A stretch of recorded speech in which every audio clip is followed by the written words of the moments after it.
गई है और इसी के साथ शुरू हुआ विपक्षी दलों का हंगामा। इस दौरान संसद में प्रधानमंत्री नरेंद्र मोदी को अपनी बात न रखने देने के कारण देश के रक्षा मंत्री राजनाथ सिंह ने विपक्षी दलों को जमकर फटकार लगाई है। इस जोरदार हंगामे के बाद से ही सभा की कार्रवाई को मंगलवार सुबह 11 बजे तक के लिए स्थगित कर दिया गया है। आपको बता दें कि सदन में विपक्ष ने सदन की कार्रवाई के शुरू होने से पहले ही कई मुद्दों पर चर्चा करने का प्रस्ताव दिया था। इनमें कोरोना मैनेजमेंट, कोरोना से हुई मौतों के आंकड़े, वैक्सीनेशन, पेट्रोल व डीजल के बढ़ते भाव, अर्थव्यवस्था, कृषि कानून, किसान आंदोलन जैसे कई मसले शामिल थे।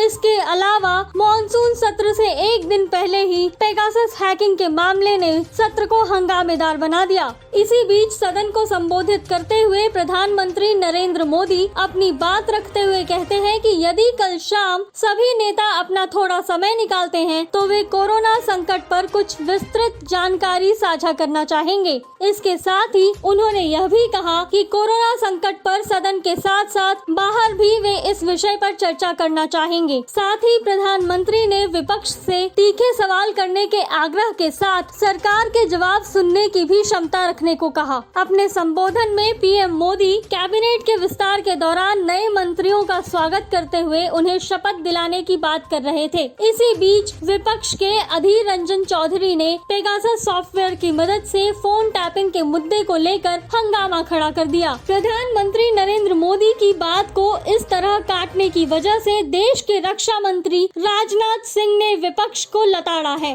अपनी बात रखते हुए राजनाथ सिंह ने कहा कि विपक्ष ने सदन की परंपरा का उल्लंघन किया है और उन्होंने ऐसा 24 साल के राजनीतिक करियर में पहली बार देखा है। मैंने पहली बार अपने 24 वर्षों के संसदीय जीवन में ये देखा है कि इस परंपरा को इस बार संसद में तोड़ा गया है।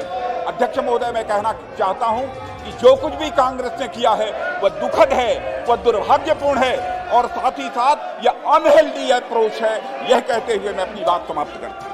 इसके साथ ही उन्होंने कहा कि विपक्ष को अपनी बात रखने का व कई अहम मुद्दों पर चर्चा करने का सदन में पूरा अधिकार है, लेकिन इसके लिए सदन की मर्यादा को ध्यान में जरूर रखना चाहिए। सदन की अगली कार्रवाई में कैसा रहेगा सदन का माहौल, ये जानने के लिए बने रहें द व्यूज मीडिया के साथ। नमस्कार।